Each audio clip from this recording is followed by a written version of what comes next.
Nicky, it is your turn. Hooray! Okay guys, so welcome to ESO News Live. Today's shouldn't be too long because there hasn't been too many changes since the last news article that we did. But there have been a few things that we're going to cover. So first thing that we're going to talk about is the PTS server.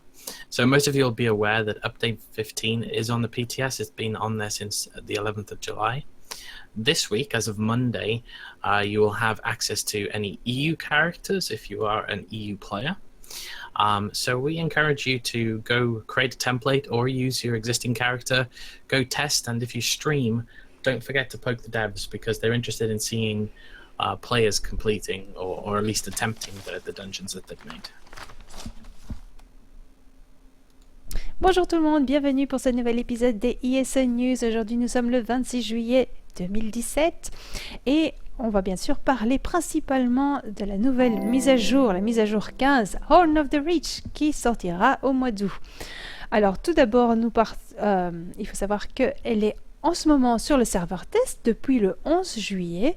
Si vous avez envie de tester les nouveaux donjons ou de tester vos nouvelles builds ou tester le nouveau champ de bataille et le nouveau mode joueur contre joueur du champ de bataille, eh bien allez sur le serveur test. Cette semaine, ce sont les personnages européens qui ont été copiés sur le serveur test, donc vous n'aurez même pas à faire une template. Si vous avez néanmoins envie de faire une template pour essayer quelque chose de nouveau, sachez seulement qu'il y a des petits bugs, par exemple les compétences ne sont pas au maximum comme elles devraient l'être, donc ça peut être un petit peu embêtant si vous avez envie de tester quelque chose de nouveau, vous allez devoir monter de niveau votre compétence. Et j'en profite pour enlever le slideshow, comme ça vous pouvez voir où nous sommes en jeu. Voilà, si vous avez envie de nous photobomb. Wait. Voilà, comme ça c'est fait. It's your turn. Okay. So the first thing we want to talk about really is just our impressions of the dungeon. So for those of you that follow our streams, you will have been present when we've tested several evenings actually on both normal and veteran with a template, and we're going to continue to do so. In fact, we're going to do some after the ESO news. Normal was a little bit too easy, but there are some trickier spots, mainly due to not knowing mechanics and that kind of thing. Veteran, however, was a different story and kind of difficult for us, but in a good way, something that we're not just going to be able to steam right through. But that said, as we're not kind of min-maxers, if it's something that we can complete, maybe it's a little bit too easy still. I don't know. I guess we'll see. But I do think that they plan on tweaking some of the veteran modes, especially the hard mode, to make them more difficult. So Mike Finnegan did say that the difficulty is on par to the Imperial City veteran dungeons, but easier than the Shadow of the Hiss dungeons that were released previously. There's already been a lot of feedback on PTS forums saying that the veteran dungeons were too easy for high performance groups, but I think that's going to be something that's always going to be difficult for ZeniMax to balance. You've got, regular players, which I guess we might be, and then you've got, the high-end players who, just look at things and they die. So it's difficult to balance that. But these high-performance groups, the DPS could bypass mechanics, essentially. We are not in that situation. We really have to work for it, but we find it a lot of fun. Don't forget to check our videos on our YouTube channel for videos of the Falkreath Hold bosses, which were in veteran mode, and there'll be more coming very, very soon.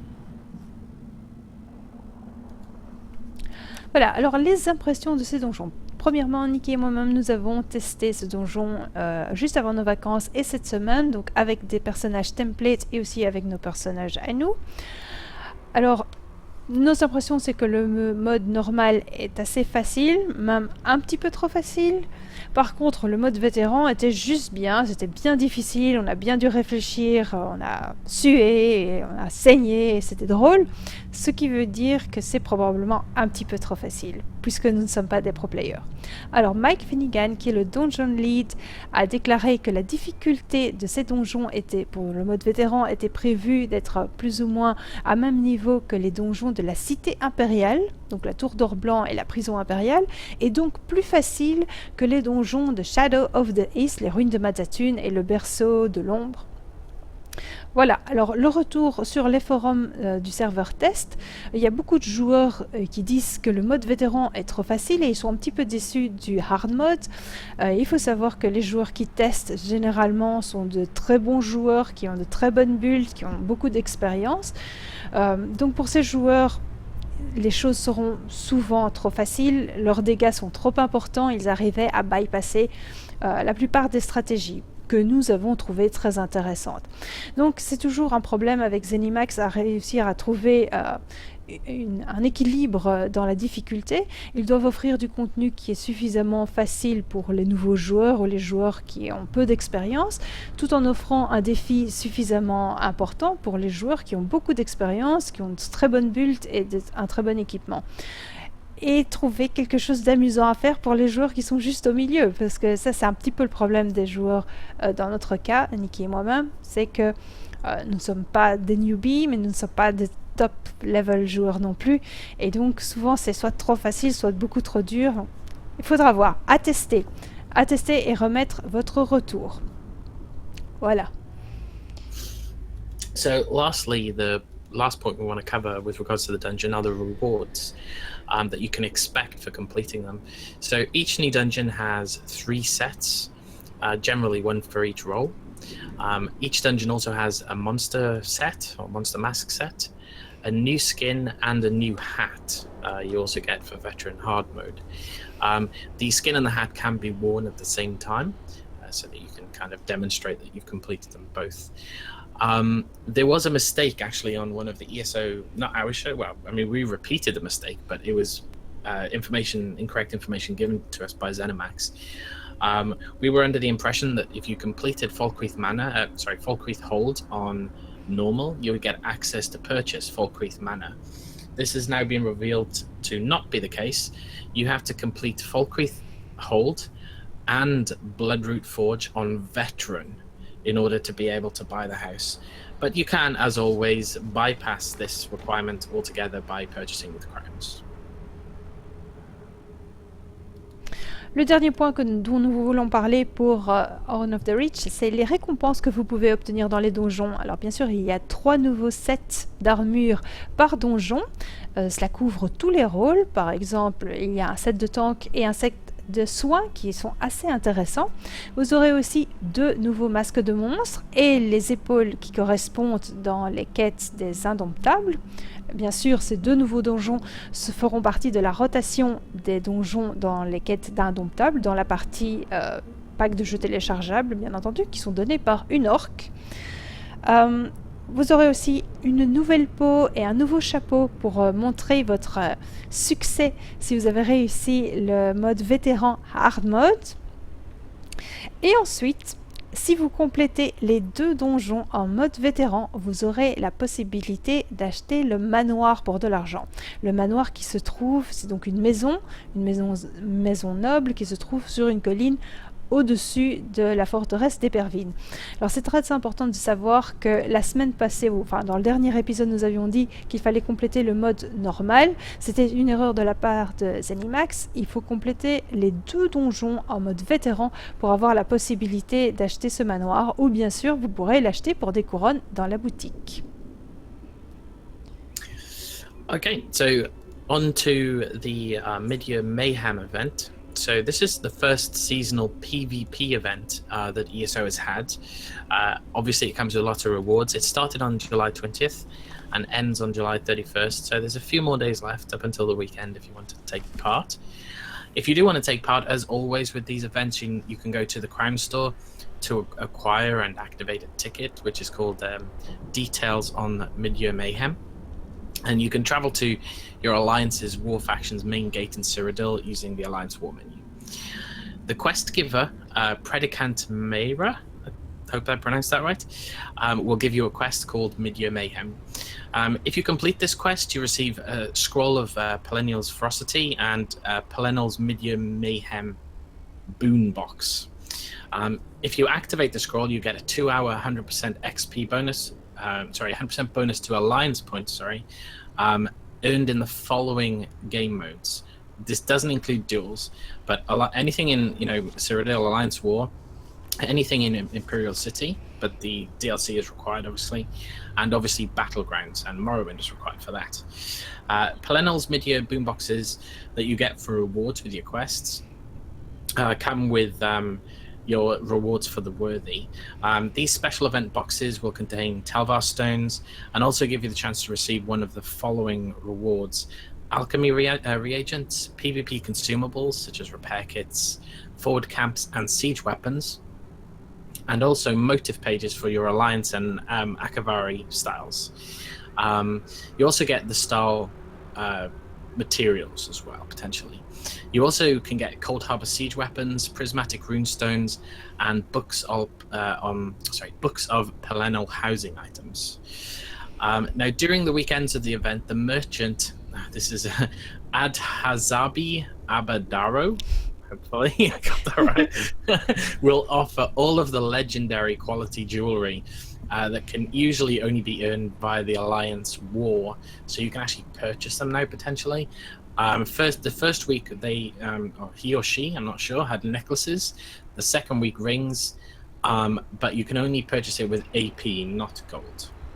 And there's also 7 achievements to earn, and if you get them all, you get the Laurel Crown.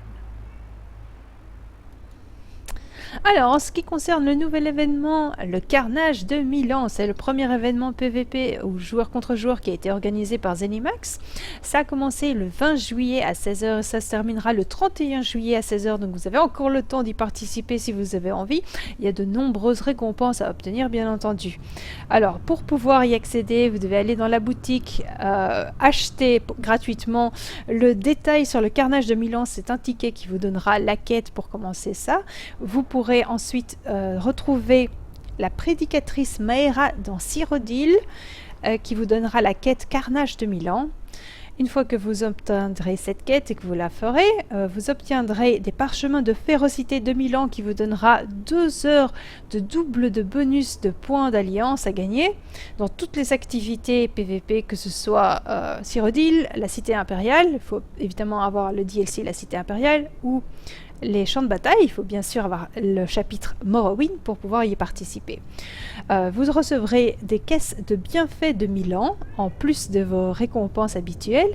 Dans ces caisses, vous pourrez obtenir au choix et au hasard des réactifs d'alchimie, des consommables joueur contre joueur, des pages de style de votre alliance ou à Cavirois, ainsi que des objets de style pour pouvoir les créer, des armes de siège de Havre-Glace, des pierres uniques prismatiques, des objets de mobilier comme le livre de Pélinal. La marchande à la base... I missed. Nicky l'a dit mieux que moi. Adazabi Abadaro vous offrira la possibilité d'acheter pour des points d'alliance uniquement et non pas pour de l'or des objets de qualité légendaire. Ce sont seulement les bijoux. Donc la semaine passée, le week-end passé, il s'agissait des colliers. Cette semaine, il s'agira des anneaux. Donc à savoir que vous ne pourrez pas les acheter pour de l'or, mais seulement pour des points d'alliance. Ensuite, dans la boutique, vous aurez aussi l'occasion d'acheter entre le 27 juillet et le 31 juillet un lot de couronnes du Carnage, si vous avez envie de ça. Et alors, si vous accomplissez les 7 succès liés à cet événement, vous pourrez obtenir la couronne de laurier comme Jules César. Nicky? Okay, so feedback from the community on this event has been kind of divided for, I think, fair reasons. I don't think ZeniMax anticipated the demand or the interest in this event, and the lag and the queue times to get into a Cyrodiil campaign were off the charts. Also, one of the achievements wasn't working, the achievement to win a battleground match, which prevented people from getting the Laurel Crown. Now, this has been fixed. But however, it's not a retroactive fix, right? So people are unhappy with that. They have to go and win another match in order to get it. ZeniMax did add 2 new campaigns to alleviate the queue and lag times with free rehoming. Xerxes and Castav, they're both 7-day campaigns.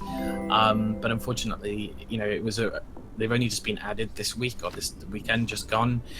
So it only left another week on the event. As a result, the community has asked for them to extend the event. There's actually a poll which I've put in chat there for you, for those that are interested, asking that they extend it because of all the difficulties. Whether that'll happen is unlikely, but you never know. A lot of PvPers were participating in this event to get some of the rewards. However, for many players, it was their first PvP experience because they wanted to try the event. You can read an interesting post written by Rye Whisper, which is entitled Thoughts from a PvE only player during mid-year mayhem. I've also linked that in the chat for you to have a look at. Voilà, alors le retour de cet événement, eh bien il est fort mitigé parce que voyez-vous, cet événement devait être très sympathique, mais il y a eu beaucoup de problèmes. Le serveur qui crachait, des queues immenses pour rejoindre sa campagne, également quelques bugs, etc. Enfin bref, et aussi surtout un achievement qui a été complètement bloqué, qui était le fait de gagner un champ de bataille, ce qui empêchait les joueurs d'obtenir les 7 succès qu'ils devaient pour pouvoir débloquer la couronne de laurier. Alors ce succès a été réglé maintenant cette semaine, donc que vous soyez sur console ou sur PC, vous devriez y avoir accès, donc gagner un champ de bataille pour finir votre quête. Donc si vous avez déjà gagné un champ de bataille, ce n'est pas rétroactif, il faudra le regagner à partir de maintenant. Pour alléger les queues qui étaient vraiment immenses, ZeniMax a ouvert 2 nouvelles campagnes de 7 jours, des campagnes tout à fait standards, qui s'appellent Xerxes et Xadav. Voilà, alors vu tous les problèmes qu'il y a eu, la communauté a demandé à ZeniMax de rallonger l'événement pour que les joueurs aient le temps de faire leur succès, etc. On n'a pas encore eu de réponse de la part de ZeniMax, donc normalement cet événement devrait se terminer le 31 juillet, mais si vous avez vraiment envie d'entendre votre voix, cliquez sur le lien que Nicky a posté, il y a un poll, donc un sondage, et votez. Voilà, alors pour beaucoup de joueurs, c'était la première fois qu'ils essayaient le joueur contre joueur, donc il y a beaucoup de joueurs PvE qui ont essayé cet événement pour pouvoir obtenir notamment des succès ou des récompenses. Pour ces joueurs, l'expérience n'a pas toujours été très agréable, c'était souvent la première fois qu'ils testaient cela. On a un article très intéressant, mais il est en anglais, qui raconte, qui est le témoignage d'un joueur PvE seulement, qui a essayé le PvP pour la première fois, et il explique à la fois ses déceptions, mais aussi les bonnes surprises qu'il a eues durant cet événement, notamment de la part de la communauté et des joueurs PvP qui étaient plutôt sympas avec lui. Okay guys, so on to the official news. So the first thing we're going to talk about is last week's ESOLive, which saw us being taken through the second of the new dungeons by dungeon lead Mike Finnegan. So we were introduced to the somewhat corrupted Reachman within, as well as some of the more complicated mechanics during the boss fights. Mike also displayed some of the new environmental traps, and they really seem to hope that they have added these and mentioned that they wanted these to be impactful and not gimmicky, whilst also being not too punishing to the players. Some of the models and the enemies, for those that play a lot, might notice that some of these were from previous content within the game. For example, the bear is the Wild Hunt bear, which has just simply been color shifted to red. The same for the Spriggans. You'll also might notice that some of the floating islands within the dungeon are essentially Craglon mountains that have been inverted as floating islands there. Horns of the Reach is going to be out next month, but we're still waiting for that final release date.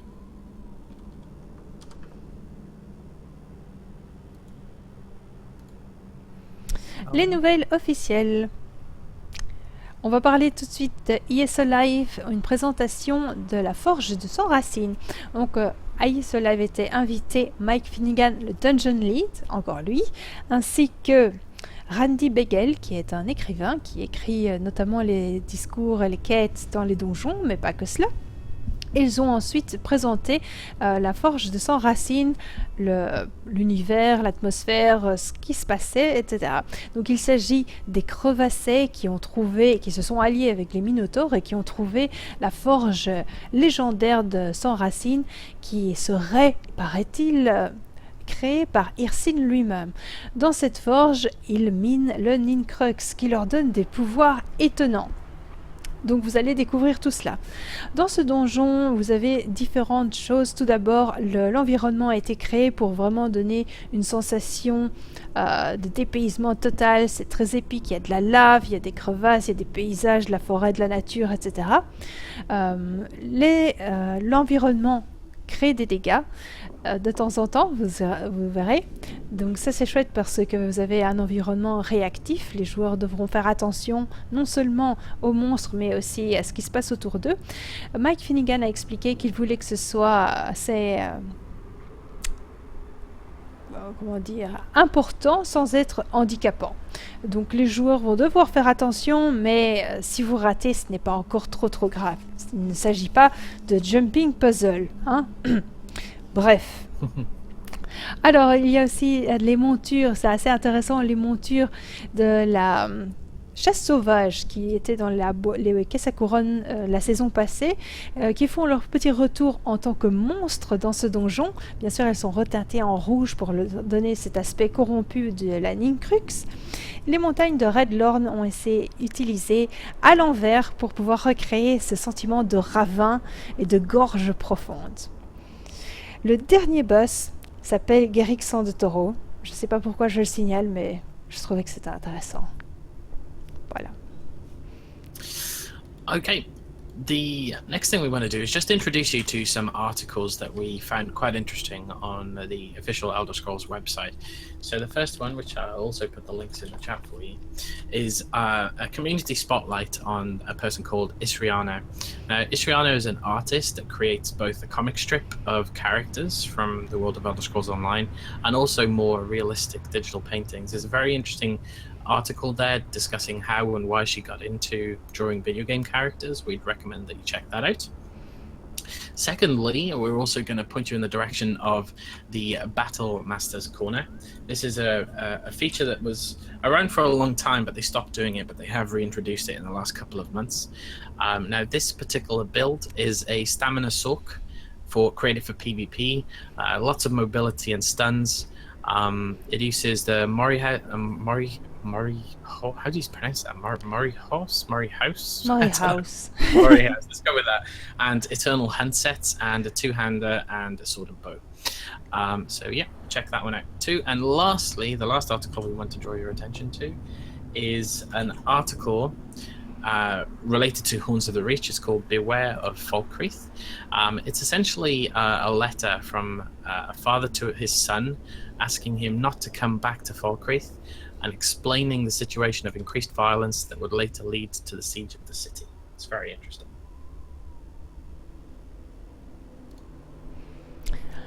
Alors, nous aimerons vous parler de plusieurs articles qui ont été postés sur le site officiel. Donc vous pouvez suivre les liens que Nicky a postés et mettre en français ensuite. C'est la même chose. Donc, tout d'abord, un spotlight, coup de projecteur sur un membre de la communauté. C'est l'interview de Isriana, qui est une artiste qui a créé beaucoup de petites bandes dessinées avec des personnages de Skyrim ou de Elder Scrolls Online, qui sont très courtes et très amusantes, mais elle crée aussi des peintures digitales plus réalistes et très très belles. Tous les liens par rapport à son site personnel, Instagram, etc. sont donnés dans cet article. Je vous conseille vraiment d'aller la regarder parce qu'elle fait du beau travail. Ensuite, la gazette du sergent instructeur, c'est le deuxième article du sergent instructeur depuis son retour, puisque c'était une section qui avait été abandonnée par Zenimax, qui avait lieu la première année. Maintenant, ils reprennent ceci, donc si vous avez des builds, vous pouvez les transmettre à Zenimax. Cette fois-ci, dans la gazette du sergent instructeur, nous avons droit à une build imaginée par Kaza, c'est une build de sorcier vigueur, pour le joueur contre joueur, y compris les champs de bataille, qui a beaucoup de mobilité et de stun. Il utilise les sets de la chasse éternelle et de Mori House, une épée à 2 mains et un arc. Ensuite, un autre article parlant plus du lore sur la forteresse d'Épervine. Ça s'appelle Gare à Épervine. C'est la lettre d'un père à son fils qui dit à son fils de ne pas rejoindre Épervine, de rester là où il est parce qu'il y a du danger autour de la ville. Il explique un petit peu l'ambiance et l'atmosphère qui entoure Épervine et qu'il ira bien sûr au danger que vous rencontrerez quand vous ferez le donjon. Voilà. Il y a aussi un autre article dont Nicky n'a pas parlé, qui est assez intéressant, qui vient d'être publié aujourd'hui, c'est pour ça qu'il n'en a pas parlé. C'est la présentation du personnage Erika Xjorla-Mort. C'est aussi une lettre de Torek, qui est un de ses sœurs, ses officiers, et qui explique son admiration pour elle et comment il l'a connue, et il décrit un petit peu son caractère. Voilà. Okay, now at this time we'd like to highlight 1 or 2 videos that we found within the community that we thought might be useful to other players or just fun or entertaining. And this video is for those that want to grind and then grind some more. Now, this isn't the way me and Elloa play. We don't grind at all, but we do accept that some do and some prefer to do it even. We do sometimes get asked about the best locations to grind. So this video is created by Vanguard Gamer. It was released this month, so it's a fairly new video with new good grinding spots as of right now. So yeah, if you're interested in grinding a character up, he does go on to state that you can grind from 0 to 50 in a day, basically, if that's something you want to do. So please check it out if that's something you're interested in.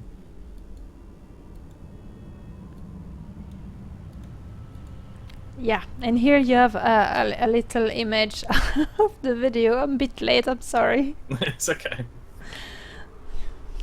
Donc, traduction rapide, il s'agit d'une vidéo en anglais sur les meilleurs spots pour grinder ces niveaux. Ouais, pour pexer. Voilà, j'utilise les bons termes.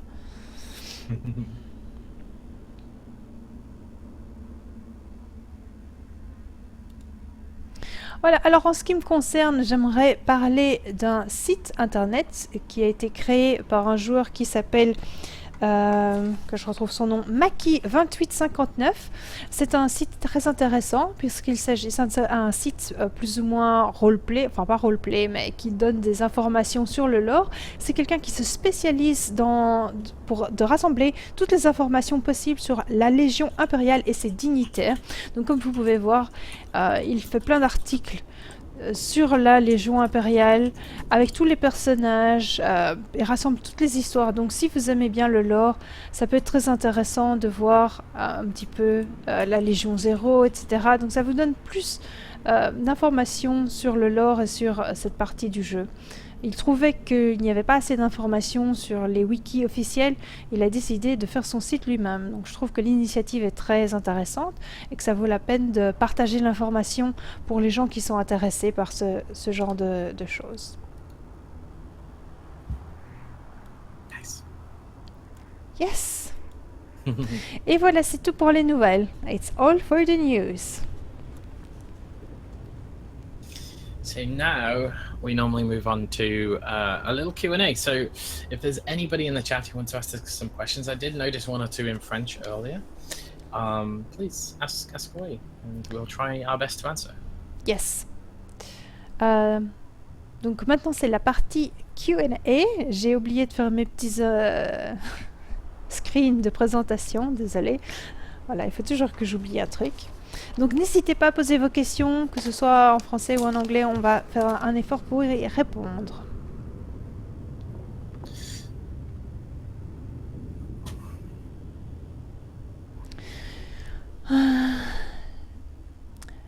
Donc je vais essayer de retrouver les questions. I will try to find the question. I could probably find it. I think it was gear related because I saw Lamberts in there. Oh, It was from yep. Wolgi up. Yeah, it's in question in French. Juste une petite question. Est-ce qu'il est utile de s'abonner au ESO+? Alors, j'ai fait une vidéo à ce sujet. J'espère que tu es toujours là, Wolgi up. J'ai fait une vidéo à ce sujet que tu peux regarder sur ma chaîne. Je vais d'ailleurs la lier tout de suite. Comme petite réponse, mais ça dépend un petit peu de l'usage que tu fais de Elder Scrolls Online. Il y a beaucoup de gens qui trouvent que ESO Plus est très intéressant. Je vais te dire ce à quoi tu as droit quand tu es un membre ESO Plus. Premièrement, tu as accès à tous les DLC le temps de ton abonnement. Et si tu perds ton abonnement, tu n'as plus accès aux DLC, mais bien sûr, tu gardes tous tes succès, tout l'équipement que tu as trouvé, etc. Tu as le sac d'artisanat, c'est-à-dire espace infini pour tous les ingrédients d'artisanat, que ce soit le bois, les plantes, etc. Le double espace de banque, double espace d'emplacement pour les meubles dans les maisons. Et tu as bien sûr aussi 1500 couronnes par mois d'abonnement que tu peux utiliser dans la couronne ou que tu peux utiliser pour acheter les DLC. Et tu as aussi 10% de bonus au gain d'or, d'expérience, d'inspiration et de recherche. Donc, ESO+, c'est très intéressant. So, I was just explaining the advantage of ESO+. For the person that do not know, ESO Plus is very useful. You have access to all DLC, 1,500 kron by month of subscription. The access of the crafting bags, that means that all your crafting materials go in the crafting bag. There is infinite space in it. You have double space in bank, double space to place objects and furniture in your home, and 10% of gain of experience, gold, inspiration, and research. Yes, it's very nice. There is another question as well from what was it? Pipo755. It's a French one, but maybe I'll answer Riolo's question in the meantime. It's just up a little bit. It's, I think he's asking about gear. But Riolo asks, what do you think about the research scrolls to speed up research? Oh, he asked it in French too. Okay. Okay, well, I think they are straddling the line between cosmetic and pay to win. Now, it's not really pay to win in the sense that it doesn't give you any distinct advantages, but it seems to be nudging towards that end. I mean, in its current situation, all it really allows you to do is to create crafted gear quicker, right, essentially. Which I think anybody that's played for any reasonable amount of time can already do anyway. But it is a slightly worrying trend, I feel. Because, you know, some of the research, well, I've just literally finished all my 9 traits on one character. I've been playing since 2014, and I've just now finished. And I think, you know, it was kind of satisfying to actually finish it all. And if I could have bought it, you know, within the first few months of playing, honestly, I probably would have.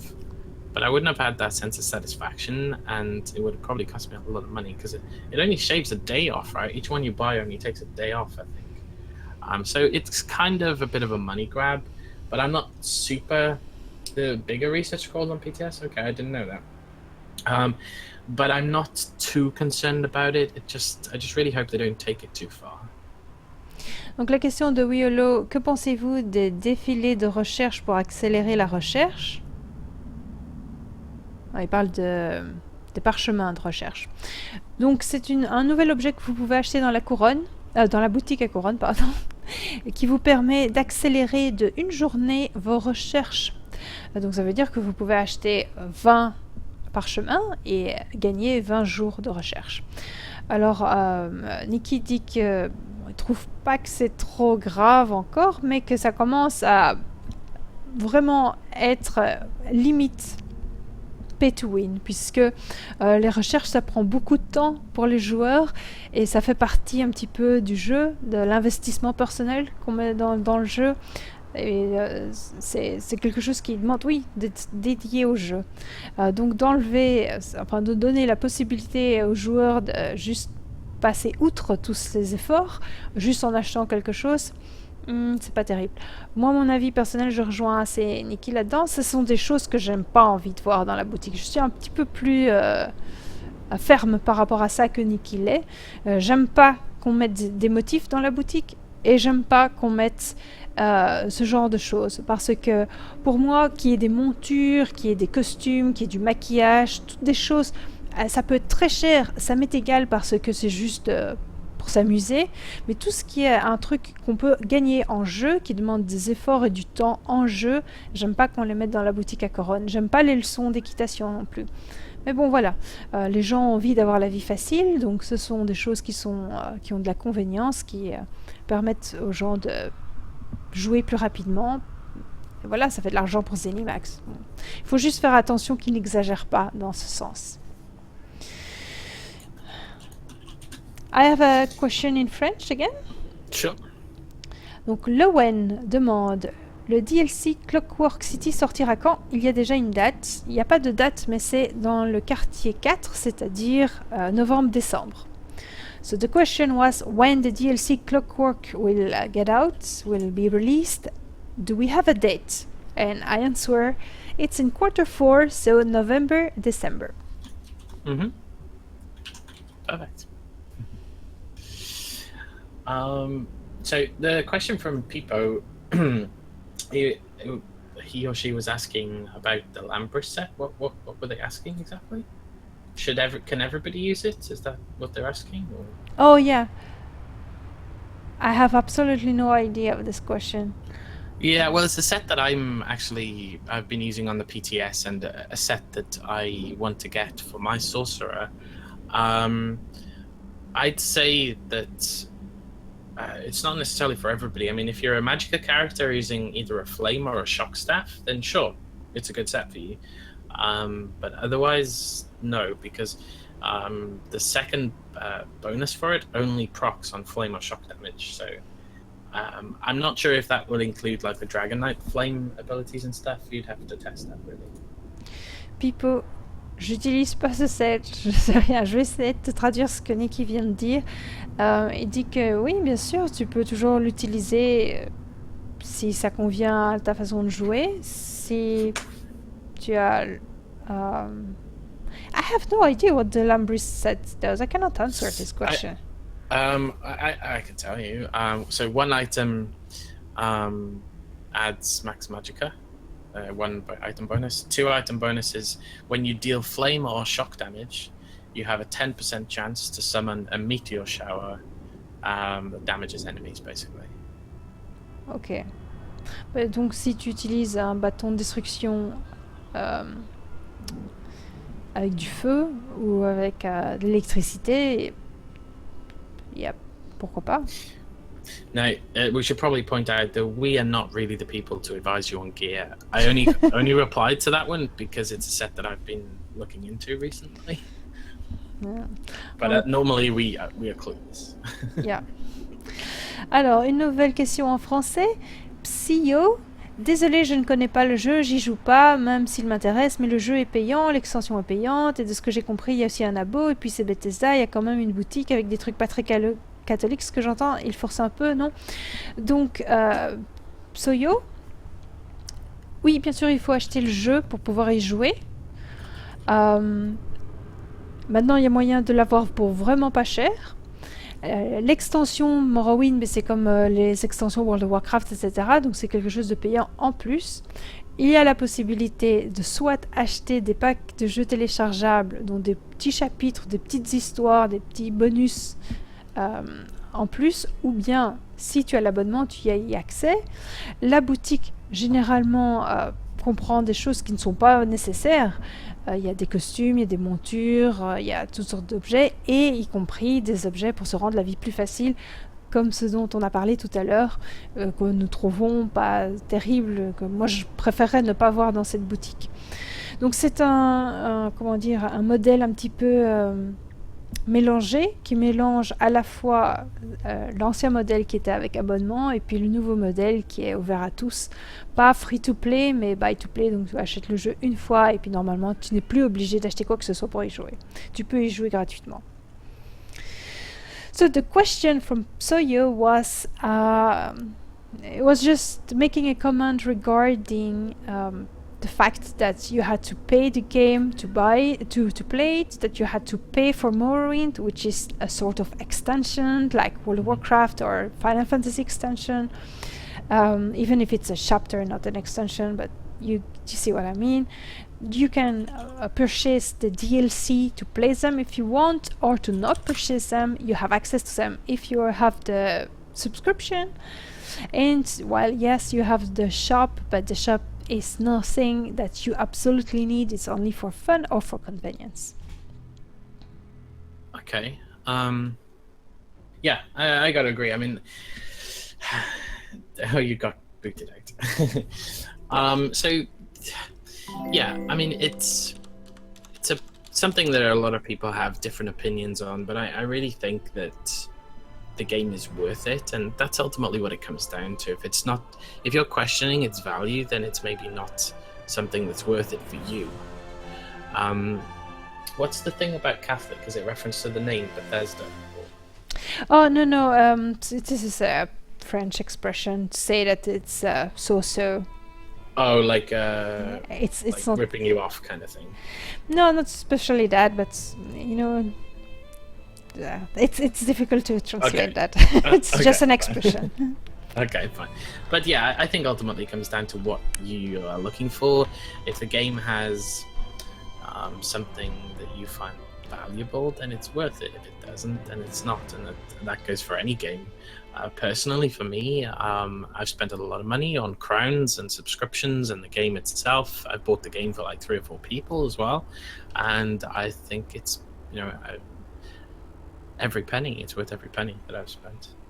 Donc, je traduis ce que Nicky a dit pour toi, Psoyo. Nicky dit que pour lui, ce jeu a de la valeur, qu'il trouve que pour lui personnellement, et c'est la même chose pour moi, si ça t'amuse, si c'est quelque chose qui te plaît, si tu l'aimes, bah à ce moment-là, ça vaut ce dont tu dois payer. C'est juste une question d'estimer le plaisir que tu en retires, l'argent dont tu disposes pour tes plaisirs, et voir si tu trouves que ça a de la valeur pour toi. Après, voilà, c'est une question très personnelle finalement. So Riol is asking, does Horns of the Reach DLC bring things which you will play when it goes live? Yes. Yeah, absolutely, because I really like, I mean, there's 2 new homes, right? We've only seen 1 of them so far? Or is it just one? Just one, yeah. It is just 1.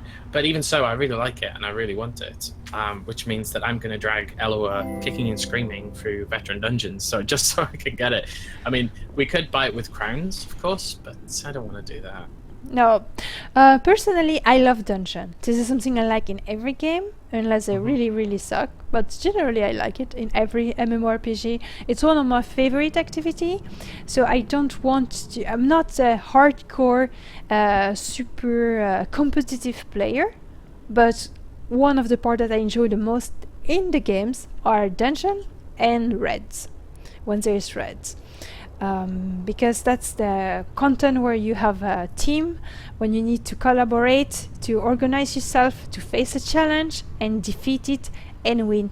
And I love that. I just don't like to be an elitist prick and to have a toxic relation with others to win the stuff, etc.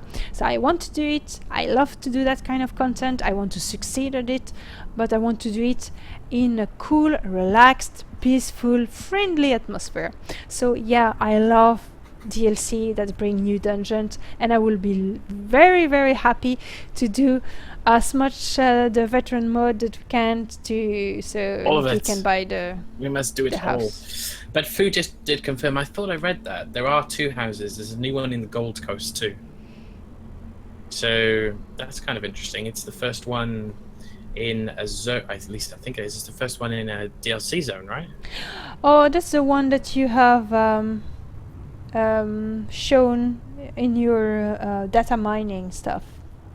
We need to visit that. Oh, yeah, of course. There's also one in Cold Harbor, but we're not sure when that's out either.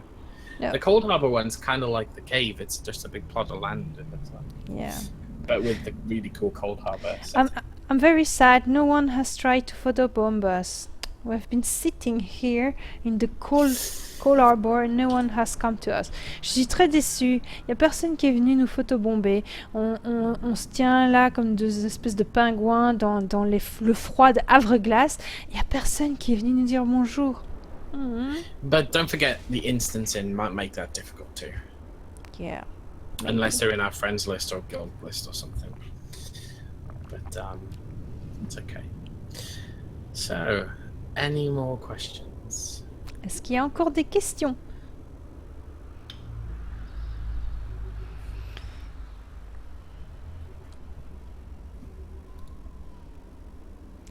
Voilà, on vous laisse 2-3 minutes avant de conclure cette session de questions-réponses.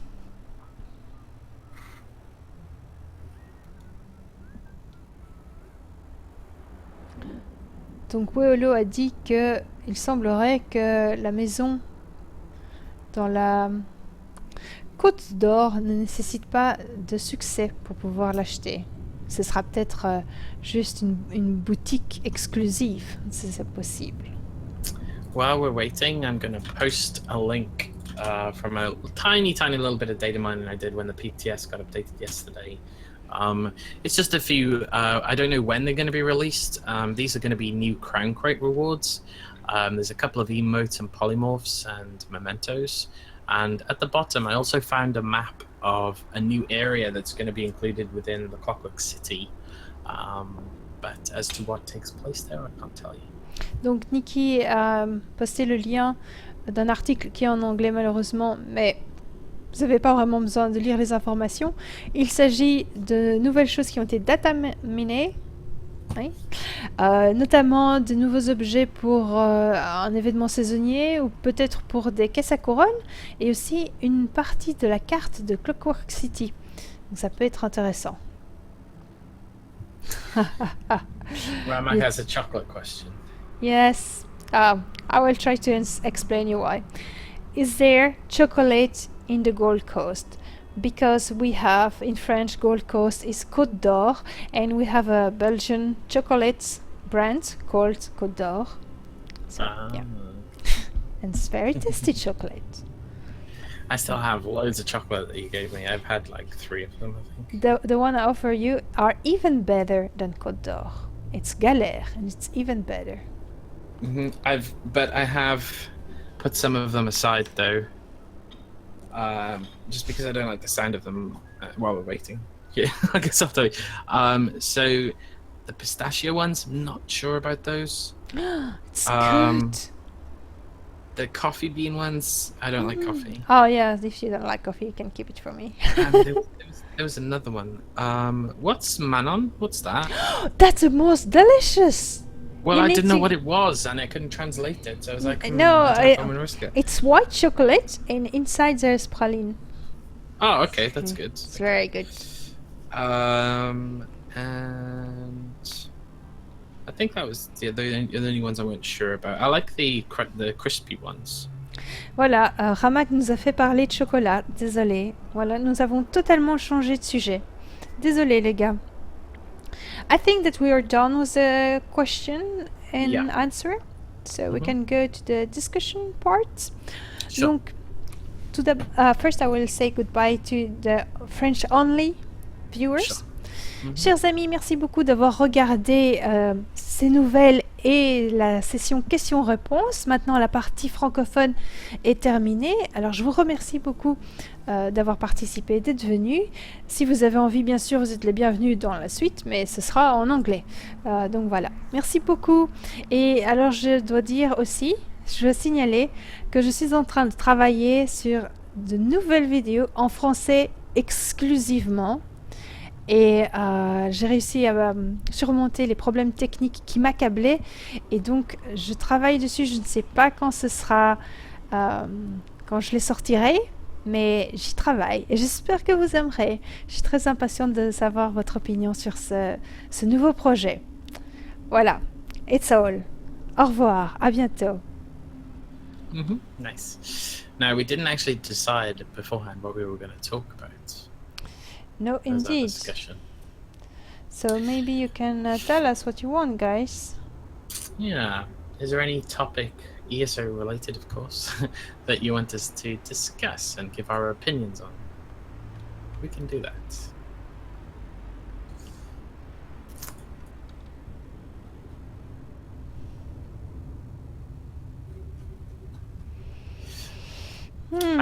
After this finishes, we will be jumping on the PTS server to do some more dungeon stuff, hopefully. Yeah, we will do that. So while we're discussing, maybe I will just change the title so there's a little discussion. So for people it's more clear that we are discussion. Hey, oh my god, I love steak. Hello. So what subject are we discussing? Guys, an ID now. Now, wow, it's very demanding. Well, it's because we need to hurry, you know. Well, I guess that we can speak about the state of the Cron store. Sure, why not?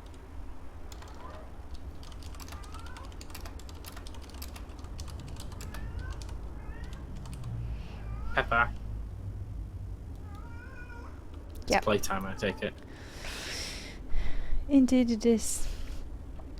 So we have discussed a little bit during this show already, and we had several questions about it, so I think that to discuss the state of the Cron store is relevant to our discussion. And I would like to mention video that Shoddycast has made before the release of the Elder Scrolls Online. So it was, damn, I forgot his name. You had Kyle, and then you had the one that made the video I really enjoyed. I don't remember his name. Oh, so sorry. Well, anyway, one of the two guys of Shoddycast, which was a very talented narrator with a very nice voice. He made a video for the addition of the Imperial Edition before the release of the Elder Scrolls Online, and he discussed and he explained the story of the frog. So you place a frog, it's an experience, you place a frog in a boiling casserole with boiling water, the frog will jump out of it immediately. But if you put the frog in the casserole with cold water and then you heat up the casserole, the frog will not leave the casserole and it will eventually die because it will be boiled. And he was using this metaphor to explain the fact that ZeniMax was charging for things they should not charge. The problem with the Imperial Edition back in the days that they were locking a race and some advantages under a paywall. You had to pay the Imperial version to have the Imperial race, which was a first time in all Elder Scrolls games. So I like this because every time ZeniMax is adding something in the Cron store that I don't like, I remember this discussion of this guy basically telling that it was not okay. It was the first sign of something, of a money grab that might increase in the future. So I know that the developers of ZeniMax are really doing their best to offer some high quality content, and they are really genuine in what they're doing. But what they're doing with the Cron crate and with the Cron store, I don't always agree.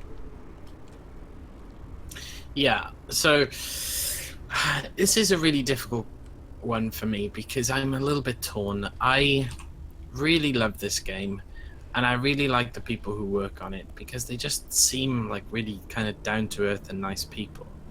And part of me really would like to know financially how the Elder Scrolls Online is doing. You know, are they putting all of these, you know, cash shop items in place because they really need the money to keep the game afloat, or are they doing it because they just really want more money? You know, I'd agreed essentially, which, you know, at the end of the day, they're a business. I get that. They're there to make money. They're not there to be a charity. But there is a fine line between, you know, charity and taxation. You know, where I'm at right now, I'm okay because most of the items are purely cosmetic. But, you know, just in the short time that I've been doing this data mining, you know, I'm seeing, you know, from each update to update, you know, dozens of items added every single patch, even on incremental ones. They might not be released immediately, but you can all, you know, we already know they've got all the rewards for the next season of the Crown Crates, the Dark Brotherhood Crown Crates, already planned and lined up and everything. So it kind of makes me wonder, you know, have they got this whole calendar of income generating things? But then at the end of the day, you know, are we the saps that keep buying them? I mean, if nobody bought them, they'd stop making them, right? Yeah, but that will never happen. No, I know. People and are sucker for that kind of stuff. yeah, ourselves included. Yeah. And so you've only got to ask then, really, who is to blame? Is it, you know, if you offer a company or even a person money, chances are they're going to take it, and that's essentially what we're doing by buying these Crown Crates and these personalities and these costumes and these polymorphs and, you know, whatever, these potions, you know, whatever you might buy from the Crown store. Fu is around here somewhere, by the way. Yeah, I know. I'm facing Fu. I'm Okay. here with Fu. This is Fu. So- Fu was here. Fu was here, yeah. So I'm very torn because I want everything about this game to be perfect. I want everybody to like it, and that obviously isn't the case. But I want it. I want it so bad, you know. Yeah, I think you made a good point, and it's very important to say that the developers are not responsible of the business decision that ZeniMax is taking. Doesn't matter what, the developers are responsible of the development of the game, of the beauty of the items they make us purchase, because they're really cool. What they are doing, they are really cool. But I would like to speak about Isari, that has said in several times, and I don't know in which video, in which article he has shared his opinion regarding this, but this is someone to follow if you're interested in that kind of question. He's very vocal about the system of the Crown Store, because yes, you have items that you can purchase in the Crown Store that are cosmetic, and that's okay. Yes, ZeniMax need to make money, maybe with subscription. I will rather that there is a subscription for everyone, but that's not how the business model is working nowadays. And there's no pay-to-win system, but there's more and more items that are too convenient, that reduce too much your investment in the game, and on long term this is not really smart, because you know, the research time, the months, the horse lesson that you need to take, or the motif that you can find, all of this is reward that you find in game. And what Isari was saying was basically that why not adding more items that you can find in game, a system of dailies or whatever that allow you to have Crown Crate in game, something like a very rare mount that you can obtain in a dungeon, like World of Warcraft is doing.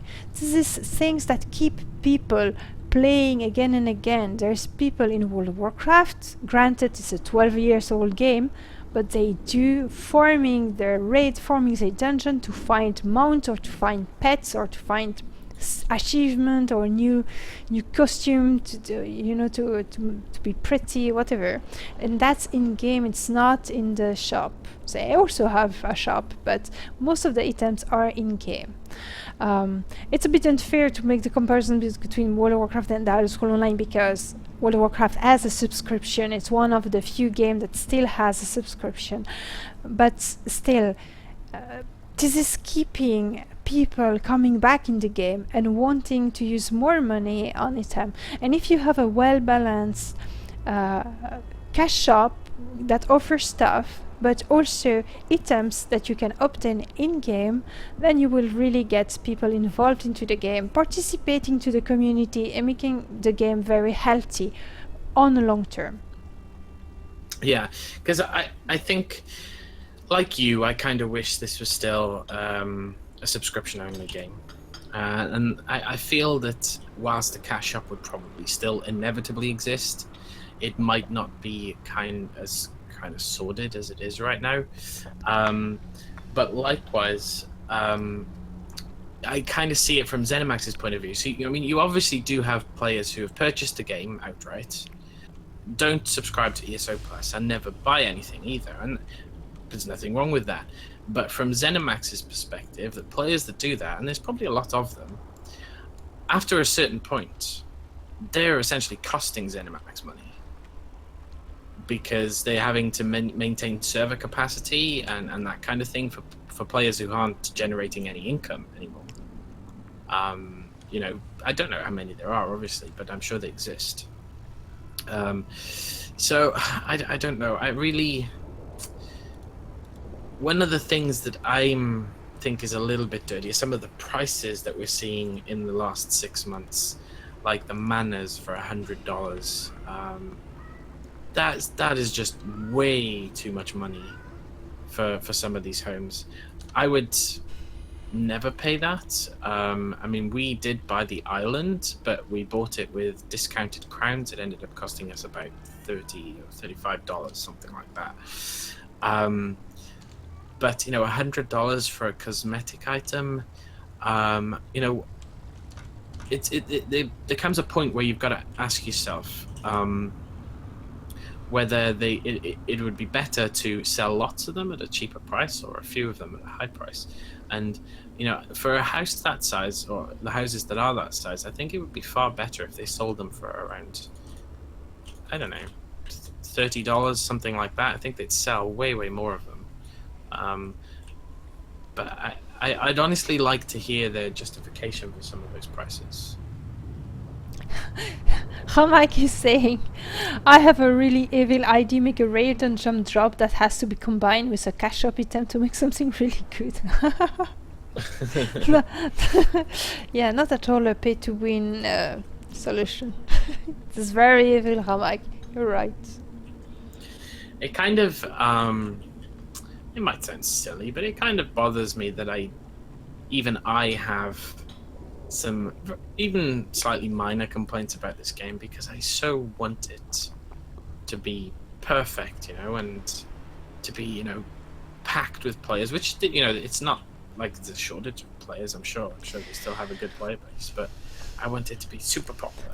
It's not like we are bashing the game. We're giving honest criticism, and usually we're always defending, saying, oh, ZeniMax is awesome, everything they do is good, or almost. I've been accused of being a fangirl so many times, so sometimes I have something to say. I don't like this, I disagree with that.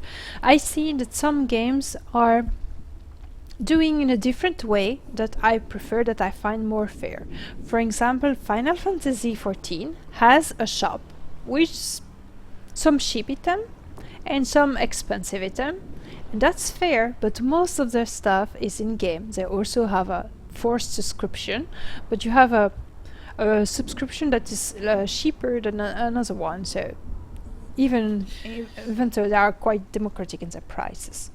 That's another point, another thing I don't really like, and you find lots of kind of less scrupulous places doing this. I don't like this pseudo-currency thing, which basically means as soon as you've converted your real money into crowns, you're committed to then spending them on ESO-themed things. I know why it's done. It's done to capture, you know, catch people who buy crowns on impulse, and once they've done that, they're kind of stuck with them. They've got to use them. But I would much prefer a real money system, you know, where if I wanted to buy... And not the other thing it does as well is it disconnects people from the actual cost of items that they're buying. So when you see something for 5,000 crowns, it's meaningless. What a crown, unless you're Swedish and use Swedish crowns or kronas or other countries, but you know what I mean. It's not a real currency, so people don't think of it as real money when spending it. No, exactly. You do not know that 2,000 kron is 30 euro, for instance. You just Yeah, I say, mean, you can work it out, but you know most people don't. They don't link it. You know, when you go to a shop and you see an item for $50, you, or at least I do. You know, there's a calculation going through my head, thinking, okay, so I had to work, you know, X hours to earn that $50, and I'm going to spend it on this item. But that doesn't take place when you're buying any crowns. So, yeah. It's kind of like what casinos do with chips. It's the same thing. yeah. I would like to say hello to Bralov. I didn't say you hello. Salut Bralov, je t'ai pas dit bonjour. Voilà, bonjour. Hi to Inkling and hi to Calder. Yay, guys. Thank you to come. And yes, Calder, you missed 1 hour. It's 1 hour and 20 minutes that we're streaming, actually. One last point then before I guess we'll stop. Yeah, the ESO is great value, Fu said, and I don't think me or Elloa would disagree with you. We love it. But the problem is, I think, as well, you're creating, as each month or each quarter goes by, you're creating a bigger divide between people who subscribe and people who don't. Even now, you get so many perks being an ESO Plus member compared to not being a subscriber. You know, access to DLC and stuff, and you're going to get to a point where they're just essentially, it's almost like you're playing two different games. You know, you'll have access to so much more content than non-subscribers would. Yes, but in the same way, you have subscriber that will complain that I do not really have an incentive to subscribe if I do not have rewards. Yeah. And then you have the people that say, oh, that's not fair. When you're a subscriber, you have so many advantages. This forces to subscribe. So it's very difficult for ZeniMax to encourage people to subscribe and to still be fair to the people that do not subscribe. So personally, I find the subscription very nice because I am someone that's used to pay a subscription for the game I play. I pay a subscription for Final Fantasy. If I want to play World of Warcraft, I will pay a subscription, and I find it fair.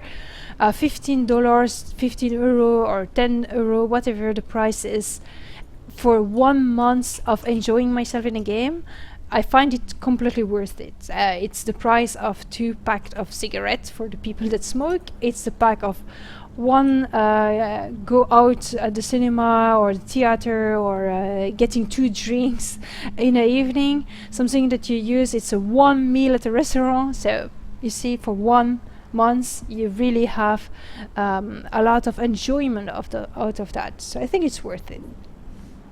Who said now talk 10 minutes about why W? What do you mean? Anyway, no, I don't disagree with you. I'd never cancel my ESO Plus subscription. And I agree that it's a very difficult thing to balance. And every time a new feature is added to ESO Plus, you get, you know, the non-subscribers complaining, oh, you know, we should have that. And I understand the argument from both perspectives. You know, I mean, the subscribers are supporting the game in a way that guarantees income for ZeniMax, which non-subscribers don't. I mean, I'm not saying they don't spend any money, they clearly do, but it's not guaranteed income that ZeniMax can rely on. I want to thank Fu for all the special effects and nice sound and colors show you make. It's very cool. So Naibis is saying something interesting that I didn't really pay attention because I'm so much not the theory crafter, but he's right. He said the evil idea of Ramak exists. It is called Maelstrom weapon, and that's very true. The Maelstrom weapon are weapons that are very powerful and that a lot of people find needed to enjoy the game properly and to have a proper build, especially in PvP. And you can only have it if you are either a subscriber or you have a DLC called Orsinium. So one last thing I want to comment on then, because I noticed Old's PC said that he has an add-on that shows him the price in dollars instead of crowns, which is kind of cool. But this is a bit of food for thought, because when we did our Decorating Tamriel series on one of the exclusive manors that was available, it might have been the island, I compared the crown prices for Europe the UK, and also America. Oh yeah. And surprisingly, crowns are significantly cheaper in the UK. Like, and seriously cheaper. Like the mana would have cost like do you know what? I'm going to check the article right now because I put the prices in there. But I don't understand why that is, because normally without tax, which is 20%, it's normally on par with most of Europe, because Europe has a very similar tax, I think. And I was incredibly surprised that it was cheaper to buy crowns in the UK than it was in America. Was it Earth Tech Cavern? Let me check. No, it wasn't that one. But yeah, it's quite a significant difference too, and I don't really know why it's like that. I mean, I suppose the pound at the time was a lot stronger than dollars and also euros, but that's not so much the case anymore. Where's the article? I'm blind. Hamak is saying it's because of the queen. She sold a bunch of her crown to make room in her castle. What? No, I think she's still. Oh, we didn't go and see the Queen's crown when we went to London. We didn't No. go and do that. No. Didn't go and see the crown jewels. Well, I'm not so much into jewels, as you know. No, neither am I. But you know, it might have been kind of cool. Maybe it was a tech Cavern and I'm just that blind. Well, I think, guys, that now we are going to switch over to normal stream. Yeah. And we're concluding this episode, so we will do a little pretend ending. And first of all, I would like to thank everyone that has watched and joined this. May you be right now here in the stream. Thank you so much, guys. And for all of those that are watching this on YouTube after it, thank you so much. And do not miss the next episode, which will be Monday. I don't know the date, but... Or maybe I'm gone already? No, I should not be gone. No, you're not gone. Okay, I found the prices, so I'll just throw that out there real quick. So the this was for the Grand Topal Hideaway. It is the one we bought. It was 18,800 crowns for the furnished one, which came to, in crowns, £82, which in dollars is no, that's 820. That's what it is, $100 basically. But to buy it with crowns purchased on an American account, it came to $136. So it was like 40% more expensive to buy it with American crowns, which is kind of weird. But there you go. Yeah. Yeah. Okay, so we're gonna do some PTS dungeons, right? Yes. Thank you so much to have watched this video. I hope you enjoyed. Do not hesitate to give your feedback or to share this video with your friends. Take care and see you soon. Bye.